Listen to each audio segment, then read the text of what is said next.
अस्सलाम वालेकुम। आज हम करेंगे CS604 की असाइनमेंट नंबर 1। तो इसके लिए हमें सबसे पहले जो रिक्वायरमेंट्स हैं वो देख लेते हैं कि हमारे पास क्या क्या रिक्वायरमेंट्स हैं। तो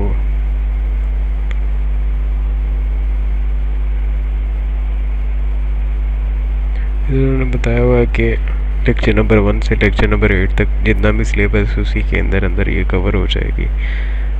और हमारे पास हमने ऑपरेटिंग सिस्टम जो है ना वो वर्चुअल बॉक्स के थ्रू इंस्टॉल करना है या VMware होना चाहिए।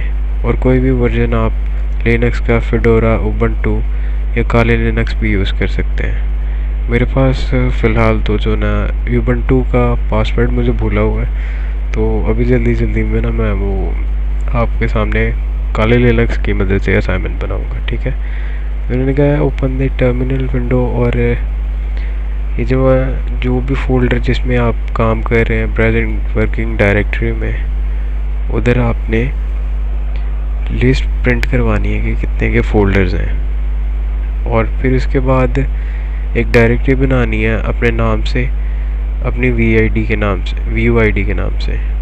तो सबसे पहले हम वर्चुअल बॉक्स या VMware जो है ना वो इनकी ऑफिशियल साइट्स जो डाउनलोड करेंगे। मेरे पास VirtualBox already running state में है और मशीन भी मेरे पास ऑलरेडी रनिंग स्टेट में है, लेकिन फिर भी मैं आपको बता देता हूँ कि कहाँ से आपने डाउनलोड करना है। ये वर्चुअल बॉक्स का ऑफिशियल साइट का लिंक है, मैं आपको इंशाल्लाह डिस्क्रिप्शन में प्रोवाइड कर दूँगा। उधर से आके अपने ऑपरेटिंग सिस्टम के लिहाज से अगर 32 बिट है या 46 बिट है तो आपने उसी लिहाज से जो है ना डाउनलोड कर लेना। और अगर आपको नहीं पता कि आपका कौन सा विंडोज़ कौन सी है, 32 बिट या 42 की है, तो आपने सीधा माई कंप्यूटर पे आना है, दिस PC, इधर प्रॉपर्टीज़ में चेक कर लेना। तो ये जो सबसे सेंटर में system type 46 bit operating system, मेरा 46 पर है, तो मैं 46 पे ही वर्चुअल बॉक्स भी डाउनलोड करूँगा। और आगे हमें ज़रूरत होगी ऑपरेटिंग सिस्टम के लिए काले लिनक्स या उबंटू। तो आपने काले लिनक्स या उबंटू जहाँ से भी डाउनलोड करना है, मैं आपको काले लिनक्स का जो है ना ऑफिशियल वेबसाइट का जो लिंक है वो बता दूंगा। ठीक है, इधर से आपने जब गो थ्रू हो जाएंगे तो फिर इधर से आपने जो ना वर्चुअल मशीन्स के लिए इस पर क्लिक करेंगे। तो अभी फ़िलहाल मेरे पास इंटरनेट नहीं है इसलिए मैं आपको बता नहीं सकता। ठीक है, इस पर क्लिक करेंगे तो फिर आपने अगर 32 बिट विंडो के लिए करना है तो 32 बिट का डाउनलोड कर लीजिएगा, अगर 46 के लिए करना है तो 46 का कर लीजिएगा। ठीक है, मेरे पास ऑलरेडी डाउनलोडेड पड़ा हुआ है, तो चलें स्टार्ट करते हैं। मेरे पास ऑलरेडी से पड़ा हुआ है ये वर्चुअल बॉक्स, मैंने ऑलरेडी इंस्टॉल किया हुआ। ठीक है, ये मेरे पास दोनों मशीनें जो है ना लोडेड है इसमें। अगर आपने जब आप डाउनलोड करेंगे इसमें कोई मशीन ऐड नहीं होगी। ठीक है, न्यू पे क्लिक करेंगे, आपने जो भी मशीन का नाम रखना हो, फ़र्ज़ किया मैंने उबंटू के लिए रखनी थी, बनानी है मशीन, तो उबंटू लिख दिया और आगे अपना नाम लिख लो और टाइप क्या होगी लिनक्स की, और वर्जन क्या होगा इसका। अगर आपने उबंटू करना है या काली लिनक्स करना है, जो भी करना है ना, आप इसके हिसाब से अगर 32 बिट का है डाउनलोड किया हो 32 बिट करेंगे, 46 बिट का है मैंने 46 बिट का किया हुआ है मैं वो करूँगा। ठीक है, सेलेक्ट करके नेक्स्ट करेंगे। उसके बाद ये मेमोरी साइज़ एलोकेशन मांगेगा, इसे एज ए डिफ़ॉल्ट ही रहने देंगे, नेक्स्ट कर देंगे। तो और ये बाय डिफ़ॉल्ट ही रहने देंगे। Create a virtual hard disk now पे क्रिएट कर देंगे। उसके बाद इसको ऐसे ही रहने देंगे, हम नेक्स्ट कर देंगे। डायनामिकली एलोकेटेड ही रहने देंगे, इसको नेक्स्ट किया। उसके बाद आप इसकी स्पेस आपको बढ़ानी चाहिए, कम से कम आपको 20 GB, अगर आपके पास ज़्यादा स्पेस है तो आप 25 GB भी अलॉट करवा सकते हैं इसको। ठीक है, आपने इसको वो फिर उतना वॉल्यूम जो है ना ऑक्यूपाई कर लेगा, उसके अंदर ही जो है ना ऑपरेटिंग सिस्टम की फाइल्स वगैरह वो सेव की जाएंगे। ठीक है, क्रिएट पे क्लिक करेंगे तो ये देखें एक नई मशीन क्रिएट हो गई है। ठीक है, ubuntu.ali के नाम से। फिर आप इसकी सेटिंग में जाएंगे। ठीक है, सेटिंग में जाना है, और सबसे पहले आपने स्टोरेज पे आना है, ठीक है। ये एम्प्टी आएगा, ठीक है। इसको सिलेक्ट करना है, इधर ये डिस्क वाले बटन पे क्लिक करेंगे तो ये ubuntu नाम से ISO फाइल आ जाएगी, ठीक है। इसको सिलेक्ट करके आपने ओके कर देना। लेकिन उससे पहले आप अपनी दूसरी सेटिंग्स वगैरह भी चेक कर लें। ऐसे बाय डिफ़ॉल्ट ही रहने दीजिएगा, इसकी इतनी कोई ख़ास ज़रूरत तो नहीं है, ठीक है। तो इसे ओके कर देंगे और बाकी सेटिंग वगैरह जो है ना वो सारी की सारी इधर ubuntu आ गया, ठीक है। इसको उसके बाद हम डिस्प्ले की सेटिंग वगैरह भी देख लें आप। इसको अगर आप बढ़ाना चाहें तो बढ़ा सकते हैं, अदरवाइज़ बाय डिफ़ॉल्ट जो है वही रहने दें, ठीक है। अगर आपने मेमोरी और एक्सीड करवानी है जो है रैम, तो फिर करवा सकते हैं, अदरवाइज़ रहने दें। जनरल स्पेसिफिकेशंस में ये है, इसके नाम वगैरह आप चेंज कर सकते हैं। और जो है इसकी डिफ़ॉल्ट स्टोरेज लोकेशन मेरे पास विंडोज़ C में पड़ी हुई है। आप चाहें तो जिधर भी आपने विंडो इंस्टॉल की हुई या अदर फोल्डर में भी इसे मूव करवा सकते हैं, ठीक है। तो इसको ओके कर देंगे। इस तरह से ये हमारी मशीन बन जाएगी, ठीक है। इसको स्टार्ट करने के लिए स्टार्ट पे क्लिक करेंगे तो ये काफ़ी लंबी लोडिंग लेगा ना। मैं इसलिए असाइनमेंट के लिए वीडियो पहले ही बहुत लेंथी हो गई हुई है, मैं शॉर्ट करूँगा। स्टार्ट कर देंगे, जिस किसी को भी कोई भी कन्फ्यूजन हो ना तो वो चेकआउट कर ले कि ubuntu किस तरह से इंस्टॉल करते हैं। ईजीली ये हो जाएगा। और पहला क्वेश्चन हमारा ये है कि हमने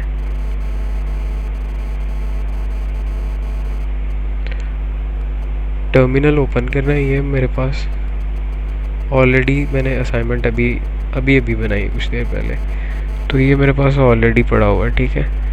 तो ये जब आप लॉगिन करेंगे ना तो इस तरह का कुछ इंटरफेस होता है काले लिनक्स का। ये सबसे ज़्यादा मशहूर इसका जो है ना वेरिएंट है लिनक्स का।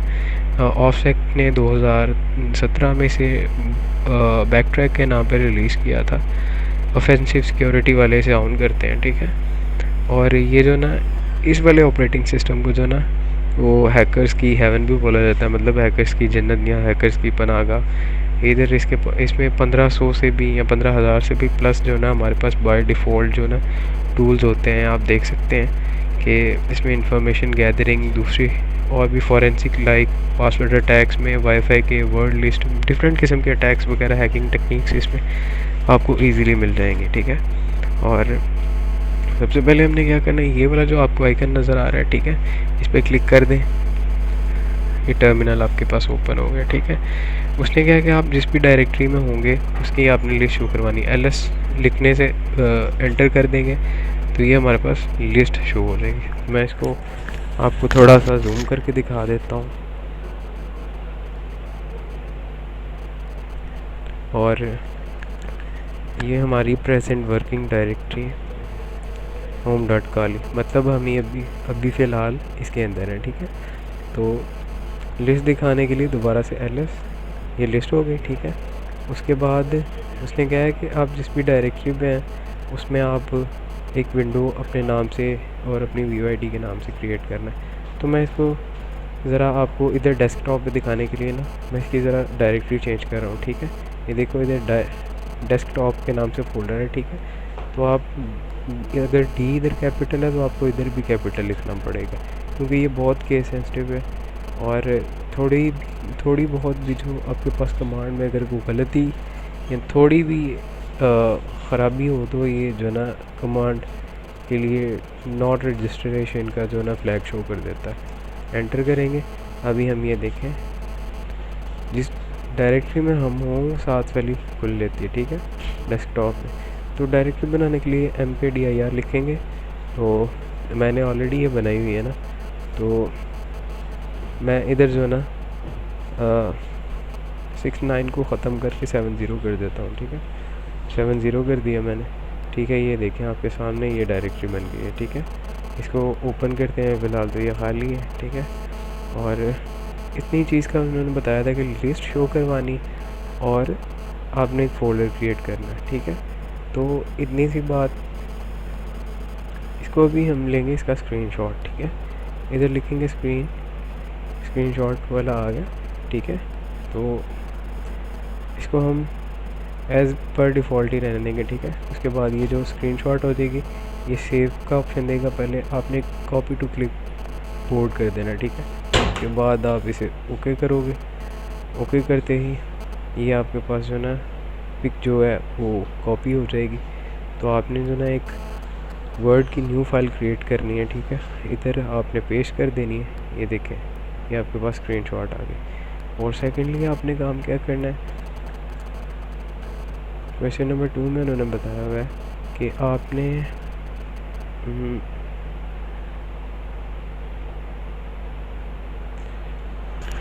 आपने फॉक सिस्टम जो है ना, उसके थ्रू फॉक सिस्टम कॉल जो होती है, एक ऐसी कॉल होती है कि जिसमें हम काम को सब एक टास्क है उसको सब टास्क में डिवाइड कर देते हैं। जो मेन काम है उसे हम पेरेंट टास्क बोलते हैं, उसके अंदर जो जितने भी हमारे पास टास्क आते हैं उन्हें चाइल्ड बोलते हैं, ठीक है।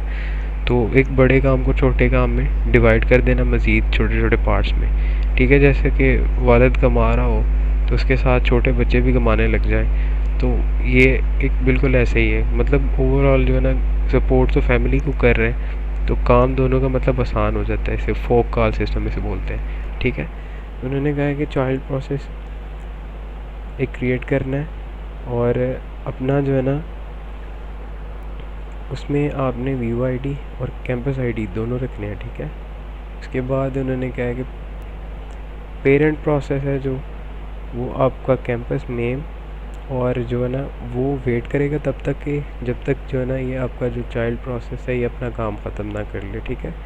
उसके बाद ये वाला काम उन्होंने कहा है कि आपने जो है ना अपना सी प्रोग्राम लिखना है, उसको जीसीसी कमांड के थ्रू जो है ना आपने कंपाइल करना है और फिर उस प्रोग्राम को आपने रन करना है, ठीक है। और ये नीचे स्क्रीनशॉट भी दी हुई है, उन लोगों ने उबंटू की दी हुई है। उबंटू का दरअसल में फ़ायदा ये है कि ये ज़्यादा यूज़र फ्रेंडली है as compare to Kali Linux. Kali Linux ज़्यादा प्रोफेशनल लेवल पे, लेकिन उसकी कॉम्प्लिकेशंस भी उसी हिसाब से हैं, ठीक है। अगर उसमें कोई इशू वगैरह हो जाए तो उसे फिक्स करना काफ़ी मुश्किल टफ़ टाइम देता है आपको। तो मैं तो आपको यही रिकमेंड करूँगा कि आप उबंटू यूज़ करें। और अभी हम अपनी असाइनमेंट की तरफ जाते हैं। तो मैंने इधर अपनी जो ना पहले से ये आपको जो है ना प्रोग्राम फाइल बनाई हुई है सी की, ठीक है। मैं आपको इधर व्यू करवा देता हूँ एक दफ़ा, आपको इंशाल्लाह इसका जो है ना डॉक्स फाइल में जो ना ये असाइनमेंट के जो कोडिंग है ये मिल जाएगी। मैं लिंक प्रोवाइड कर दूँगा साथ में, ठीक है। तो ये काफ़ी छोटा है, मैं दूसरे एडिटर के थ्रू ओपन करवा देता हूँ इसको। ये देखें,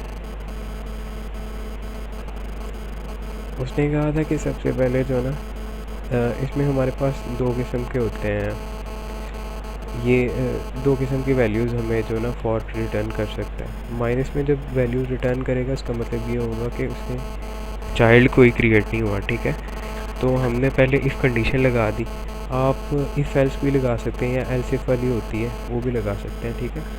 तो अगर माइनस में ये PID हमने एक इंटीजर इधर रख लिया, ठीक है, उसको -1 दे दिए, मतलब इधर हमने उसे PID को नेक्स्ट पे फॉर जो है ना फॉर आर्गूमेंट दे दिए कि भाई ये जो PID है इसकी वैल्यू होगी फॉक।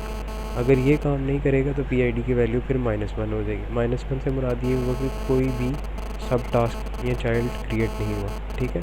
तो जब ये PID -1 के इक्वल हो जाएगी, मतलब कोई चाइल्ड क्रिएट नहीं हुआ, तो फिर ये printf हम ये बता देंगे कि भाई फॉर्क हमारे ने काम नहीं किया, ठीक है। उसके बाद एग्जिट, ये एग्जिट के अंदर जो हमने 1 लिखा है इसका मतलब ये होता है कि कोई भी हमारे प्रोग्राम के अंदर जो ना अबनॉर्मेलिटी आई है, हमारे प्रोग्राम की एग्जीक्यूशन जो है ना, मतलब वो अपना एल्गोरिदम जो लॉजिकल सेंस है वो पूरी नहीं हो रही, इसलिए वो काम छोड़ देगा अपना।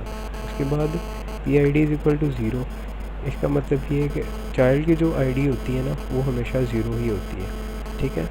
तो PID = 0, तो इधर हम जो है ना वो चाइल्ड प्रोसेस बन जाएगा, ठीक है। तो ये ज़्यादातर फेल नहीं होता, बहुत ही रेयर केसेस हैं जब क्रिएट नहीं होगा। तो उसमें हम चाइल्ड में हमने रखना है व्यू ID और साथ में अपने कैंपस का कोड।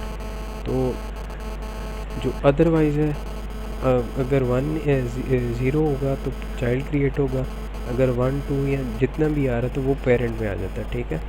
तो उसके लिए हम जो है ना वेट का उन्होंने बताया था कि जब तक ये एग्जीक्यूट नहीं होगी ना तब तक पेरेंट को वेट करना पड़ेगा, ठीक है। तो अगर ज़ीरो नहीं होगी तो फिर 1 होगी, ठीक है। लॉजिकल सेंस के मुताबिक ये अगर ज़ीरो नहीं होगी तो फिर 1 होगी। तो जब 1 होगी तो उसके लिए सबसे पहले हमें वेट करना पड़ेगा, मतलब ये पहले चाइल्ड प्रोसेस को अपना काम करना पड़ेगा, फिर उसके बाद पेरेंट अपना काम करेगा, फिर हम पेरेंट प्रोसेस को कॉल करवा लेंगे, ठीक है। उधर हम अपने कैंपस का जो एड्रेस है वो साथ मेंशन कर देंगे। अभी हमने एड्रेसेस वगैरह कहाँ से उठाने हैं वो भी मैं आपको बता देता हूँ।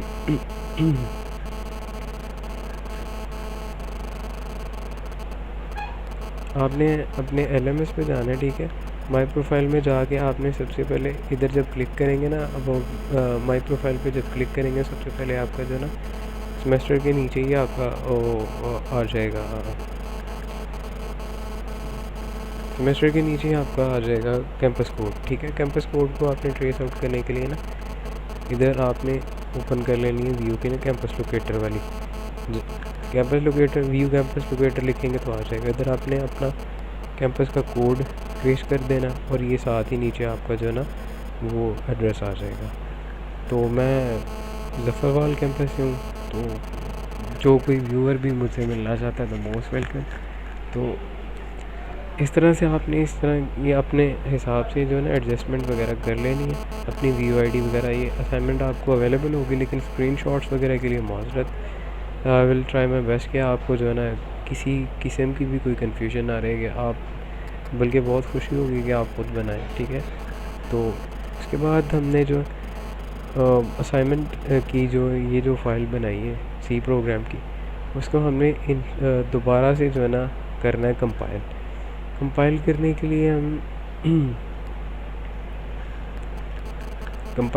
लिए हम क्या करेंगे, पहले अगर इधर फाइल बना लेंगे, ठीक है। टर्मिनल पे दोबारा वापस जाते हैं, ठीक है। इधर जाके नैनो, इसको मैं थोड़ा साइज बढ़ा देता हूँ, नैनो ये test.c नाम से एक फ़ाइल जो है ना एंटर कर देता हूँ, ठीक है। तो ये नैनो नाम का एक प्रोग्राम है, इसके अंदर बिल्ट इन आता है काली लिनक्स के अंदर ना, वो ओपन हो जाएगा। उसमें आपने जो ना फ़ाइल के अंदर आपने अपनी कोडिंग वगैरह लिखनी है, वो आपको बाय डिफ़ॉल्ट मिल जाएगी, ठीक है। उसके बाद मैं इसको लिखने के बाद Ctrl+S दबाएंगे तो प्रोग्राम सेव हो जाएगा। उसके बाद Ctrl+X दबा देंगे तो ये एग्ज़िट हो जाएगा।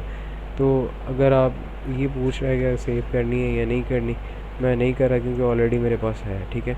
तो मैं आपको बताता हूँ कि कैसे जो फ़ाइल बनी है हमने किस तरह से इसको कंपाइल कर रहे हैं। अभी मैं इसको जो ना मेरे पास ये जो बली जो C की फ़ाइल है, इसको ये डेस्कटॉप पे पड़ी है ना, इसको मैं पहले डिलीट कर देता हूँ। ये कंपाइल्ड फॉर्म है जो इसकी, इसको डिलीट कर दिया। डेस्कटॉप पे जाना है, जिधर भी आपकी फ़ाइल पड़ी है आपने उस फोल्डर में चले जाना, ठीक है। तो GCC आगे आपने फ़ाइल का नेम लिखना है, ठीक है। मेरे पास तो ये वाली पड़ी है ना BC के नेम से, तो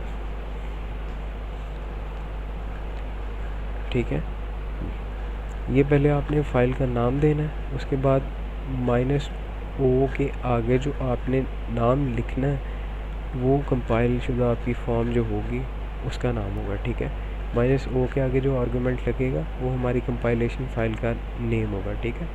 तो मैं इसको चेंज कर देता हूँ, चेंज करके मैं इसको ABC या इस तरह का कुछ सिंपल सा नाम रख देता हूँ, ठीक है। ABC लिख के मैंने एंटर किया और ये देखें आपके सामने कंपाइल होके आ गई, ठीक है। तो इसको अभी रन करने के लिए आप जो है ना सिंपली डॉट और आगे // लगाना है और आपने फ़ाइल का नाम लिख देना, ठीक है। फ़ाइल का नाम लिख देंगे और एंटर करेंगे तो ये की सारी जो ना आउटपुट आपको शो हो जाएगी, ठीक है। तो इसके अलावा एक और मेथड भी होता है जो हम बैश मेथड से भी इसको कॉल करवा सकते हैं, और भी बड़े स्ट्रेटजीज़ हैं जिनके थ्रू हम करवा सकते हैं इसको, लेकिन फ़िलहाल इन शॉर्ट में यही है। तो इसको भी आपने इसकी स्क्रीनशॉट लेनी है। इसकी स्क्रीनशॉट के लिए दोबारा इधर लिख देंगे स्क्रीनशॉट, ये स्क्रीनशॉट ले ली, इसको कॉपी टू द क्लिपबोर्ड कर लिया ओके करने के बाद हम इसको अपना दोबारा इधर वर्ड फाइल पे पेस्ट कर देंगे।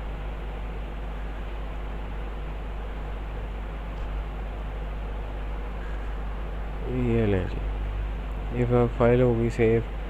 तो इसको सेव करें और साथ में इंशाल्लाह आपको जो है ना मैं सी का जो प्रोग्राम है उसकी मैं आपको दे दूँगा कोडिंग वगैरह आपको उसके हिसाब से जो ना, जैसे मैंने बताया था ना कि उसको GNU को ओपन कर लेना नैनो की कमांड यूज़ करके, फिर आपने वो फाइल सेव कर लेनी है। इधर से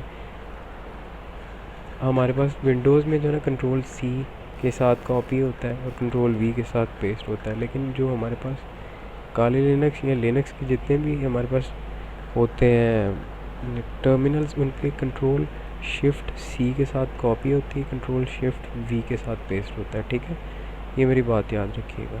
तो फिर वैसे ही आपने Ctrl+Shift+V के साथ कोड पेस्ट कर लेना, इस तरह से कंपाइल कर लेना, इंशाल्लाह आपका काम हो जाएगा। तो मिलते हैं इंशाल्लाह नेक्स्ट वीडियो में। अगर वीडियो अच्छी लगी हो तो लाजमी कमेंट में बताइएगा, और किसी को कोई भी कन्फ्यूजन हो तो वो लाजमी पूछ सकता है। तो मिलेंगे इंशाल्लाह नेक्स्ट वीडियो में फिर कभी, तब तक के लिए अल्लाह हाफ़िज़।